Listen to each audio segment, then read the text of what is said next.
Hey everybody, welcome back to Electric Cafe. This video is an album review on Psychic TV's 1990 album, Towards the Infinite Beat. Man, I played this album a lot when it came out. So much so that I still have the original cassette. Um, and it's funny because played it so much, wore off the words on the actual CD, and it's fitting I'm wearing a Wax Trax, which I didn't plan on doing. I forgot I was going to be reviewing this when I put on this shirt today, but it is fitting that I put on this shirt as I review this album today. But me and my brother played this album a lot when it came out. Um, Obviously, Psychic TV formed in 1981. Two of the members, Genesis P. Orridge and the other gentleman, Peter, I'm blanking on his last name, came from Throbbing Gristle, and then the other two members of Throbbing Gristle became Chris and Cozy. And I'll review some of their albums. I have some of their albums as well. That I definitely, as I was doing this review last night, I was like, oh, I got to do some Chris and Cozy albums. So there'll definitely be some Chris and Cozy albums coming out. This is Psychic TV's first appearance on the channel, first album I'm reviewing for them, and it's a fitting one that this be the first one because this is the first album that I purchased from Psychic TV. So I thought it'd be fitting to start there where I first started with them. Um, when I think of this album, obviously Fred Gianelli. If you don't know, Fred Gianelli is a really strong techno producer in his own right, who I followed throughout the '90s, and still followed through the 2000s even. But most of the I followed him pretty closely in his music on the '90s. He owned Telepathic Records, which put out a lot of strong techno in the early to mid '90s.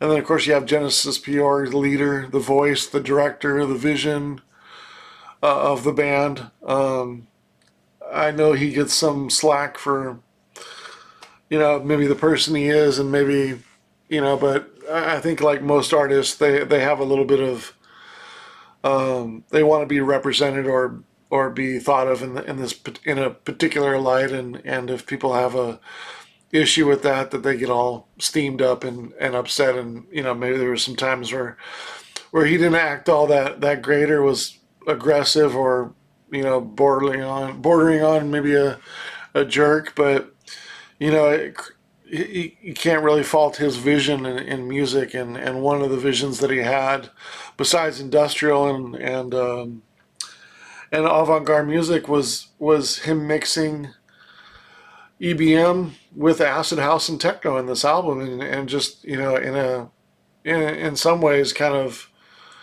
wouldn't say revolutionary or anything like that, but probably one of the best, if not the best, examples of mixing EBM and acid house and techno. Um, Andy Faulkner was also in Psychic TV as the drummer in this band. He also worked with The Orb, in the '90s, or in the early '90s, anyways, with some of their most influential albums as well. Um, it is a. I think also Cabaret Voltaire did a good job of that, sort of EBM going into a little bit of acid house, but they went a little bit more into maybe techno, and Psychic TV went a little bit more into acid house, maybe if there's a difference, or maybe even a little bit of ambient house, and then also techno as well. But I feel like Cabaret Voltaire also kind of had that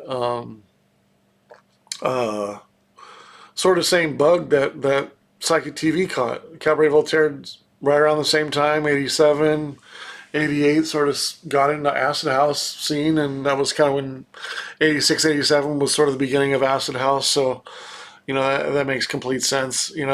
And considering that they were on the cusp of other great electronic music, that it's cool that they were one of the first to really gravitate towards acid house from a different genre. Chris and Cozy as well, in a lot of ways. And there's some other bands too as well, but Psychic TV, this album, probably one of the best examples of that changeover. Um, my favorite two songs on here are really Black Rainbow and Infinite Beat. Those are probably my two favorite. Excuse me, Jigsaw, Black's Rainbow, and Infinite Beat. Those are my three favorite songs. There's lots of great bass lines in here, some really sick kind of grooves in here. Like Infinite Beat. Infinite Beat has a great bass line. Some sort of have what sounds like a real drummer and sort of balanced with the electronic music blend with some of the beats. So it's a nice combination of the two.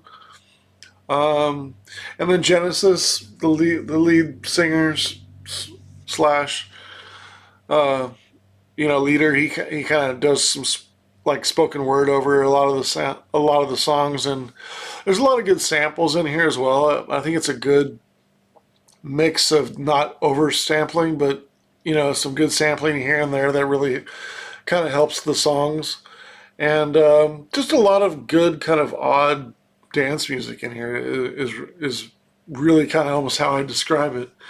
When I think of the tracks individually, Infinite Beat, I gave 3.5 stars. Bliss, I gave 2.5 stars.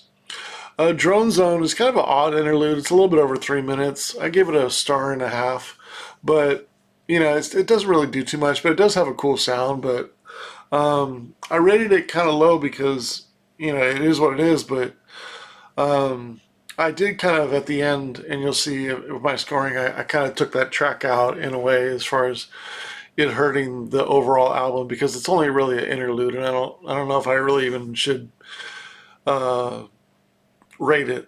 There's also another track on here called "A Short Sharp Taste of Mistress," which is only a minute long. I didn't rate that one either because there's really nothing going on in it. Um, Track number 4, "Smile," 3.25 stars. "I See Water" kind of has a nice post-punk sound to it. Almost sounds like U2. Just catchy guitar, catchy song. 2.75 stars. "Black Rainbow," one of my favorites, 3.75 stars. "Horror House," 2.75 stars.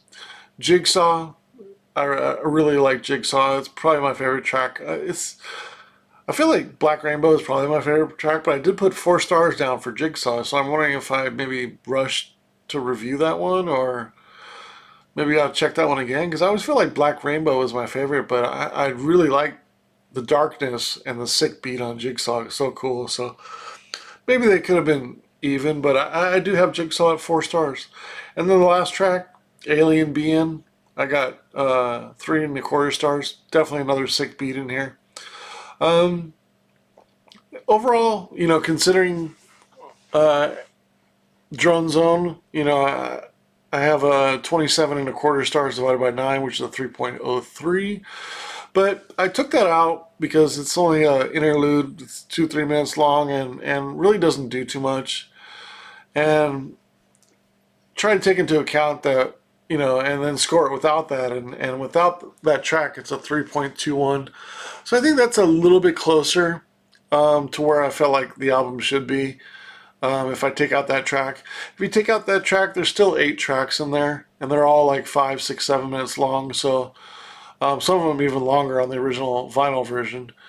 And so I think that's kind of normal for a dance record to have 2 tracks per side on a 2 record set for 8 tracks. So considering that, and it's pushing over an hour for the original album, I feel like taking out that track is understandable, and but also kind of gauging that it's still in there. It's still part of the album. It's just kind of like a bonus track. It's eight tracks with 2 very small kind of interludes in there. I gave it a 3.21 for the song, so uh, that brought it up to about a middle 70. Considering that track's still in there that I do rate it, I brought it down a couple points. So 73 out of 100. Very good album. You would put this in my electronic dance section and compare that with other albums. Um, I do feel like I might put this in the electronic, just the kind of the catch-all electronic, because it's really hard to compare something like this from 1990 to a techno album from nowadays. You know, it's almost hard to compare those. There is kind of a big difference between techno of the late 80s and early 90s to nowadays. And not a huge difference, but it's hard to compare the two. So I do feel like I might put this in just the electronic section, and sort of it being sort of the ones that are more geared towards like an album than really like uh, the club, you know, like a club or a dance record. But yeah, just overall, really, I can't think of anything bad on this album, anything constructive to say on this album. I think it's an experimental acid house, and again, one of the best examples at merging EBM and acid house, you know, that there ever was. Um, just a really good, memorable dance album for me. Um, I know to most people, probably if you heard it now, it would probably be like, you know, it's kind of a dated dance record. But this album doesn't have a lot of memories for me, and in a way, it was kind of the first acid house album. You know, I heard some Todd Terry back in like '88 and '89, and you know, like back to the uh, uh, Batmobile, and also Bango, and you know, some other tracks that Todd Terry did in like '88, '89. And there's a lot of New York, you know, techno in like '88, '89 as well. And of course, some Detroit techno. But I didn't know Detroit techno at that particular time in 80, 89, 90. I didn't find Detroit techno until about 92. But, you know, considering that, and then I also knew like, you know, some German techno, R&S records, West Bomb, stuff like that. Um, you know, in the years of like '88 to '89, like and '90, like this was kind of this kind of changed my views on because I was already into industrial music, and you know, in that year, and this kind of was a great mix of the two. It was kind of because I was getting into more instrumental music and dance music, and I was like, oh, but this still sounds like it has more of a, you know, it has a slower BPM, and it has more of a groove, and it has a little bit darker, you know, with the spoken word and the eerie sounds, and it's got a little bit more of a groove like what EBM is to industrial. And then when you compare this to like techno in 1990, techno was a lot faster. So this had more of my ideal sound is I would even look back 34, 35 years later on this, even more so than a lot of other techno that I got to know a little bit later. That was 1990. That was maybe a little bit too fast, or maybe a little too ravey at times, or maybe not as melodic, but also really important, not as dark and not as interesting, and maybe a little bit avant-garde and even odd. If you knew Jigsaw or Alien Being, if you know the tracks on this, you know what I'm talking about.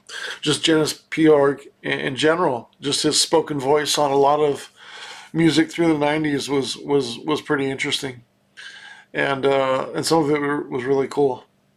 But yeah, Psychic TV, just I think probably one of the most underrated bands in electronic music history.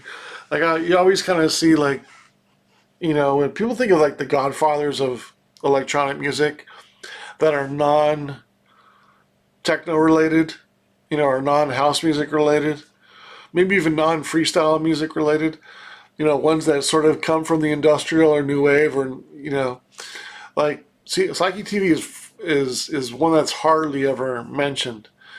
And you know, you get the Cabaret Voltaire, you get the Kraftwerk, you get the Depeche Mode, you get that, but a lot of times like Psychic TV, and even Chris and Cozy is their impact isn't mentioned enough from the popular side of '80s music and '80s avant-garde, new wave, and industrial and all those kind of genres.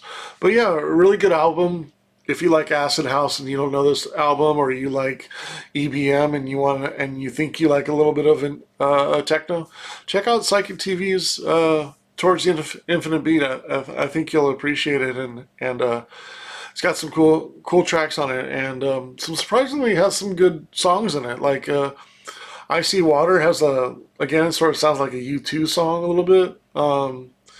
Smile, kind of has some straightforward vocals and some singing on it. So it's not just your dance music, that has some spoken words. There's a few songs on here that are sort of, and even Black Rainbow to an extent. Like Smile, I See Water, and Black Rainbow are all kind of verging on kind of more than just EBM or acid house. They kind of have a little bit of new wave in there, and yeah, just very cool, and just a great combination of Fred Gianelli, Genis P. Organ, and Andy Falconer. I think the last thing I'd say about this album is the reason why this album is really strong is these particular artists have a great understanding of rhythm and how original dance music was made, like coming out of disco. And the thing about like the importance of disco, post disco, what have you, is you have your popular disco, and then you have your right. You have your Donna Summer, I Feel Love, right? Like extended. They started extending the tracks, making them 6, 7, 8, 10-minute songs, right? Started going into the groove more, and that was kind of the precedence for the creation of house music. And it was also the backlash against the more popular disco music was making house music, and the idea of house music was it was going away from the club, and now this is our house, this is our club, this is the music that we're playing. And then you started a house music. And a lot of those producers that went through that time understand how, in my opinion, they got a really good understanding of making rhythms, and how rhythms, and really even more importantly, not just making a rhythm, but knowing how a rhythm is a rhythm unfolds or works itself out or plays. Like it's more like a band would play instead of just a drum machine would play. So it's not you take it to the extreme. Now producers a lot, they make a sound, right? They place it in the bars, and then they sort of build upon blocks, where back then they're like bands. They're like, okay, well, let's play a bass, and then okay, let's get a drum fill over that. Okay, like I like the way those two go together. Okay, let's layer something on top. Like they're layering more sounds and evolving the rhythms, and by doing that and playing those a lot, it kind of makes you where to go next, right? Where if you're building by blocks, you don't really have the understanding as much as building by rhythms, and by longer pieces you're layering versus blocks. And layering is better in my opinion, because you're creating a rhythm which is longer than creating a beat. If you're creating a beat, yeah, okay, build by blocks. If you're creating a rhythm, if you're creating a house track, if you're creating a techno track, something that evolves over minutes and minutes, like it's better to have an understanding of rhythm than just a understanding of a cool sound and a cool block. But I digress. That's my opinion on a lot of dance music these days, and unfortunately the saturation of techno as the last 10, 15 years have gone on have really kind of bummed me out in a lot of the popularity of techno, and how contrived and unravey a lot of the techno is, unchallenging how the techno is, and just techno to be techno. But I digress. I'll fast forward another couple years in the videos, and we'll get to my critique on reviewing techno records. But Yeah, 73 out of 100 Psychic TVs towards the Infinite Beat. An underrated record, I think, in the history of acid house music. All right, thanks so much. Oh, and if you, I couldn't find it, but there's also a double record pack of remixes from this album on Wax Track Records that I have, and I couldn't necessarily find it. But if you ever get a chance and you like this album and you don't know about that, then check out the remixes as well. It's a double pack. All right, thanks so much. Go Wax Tracks.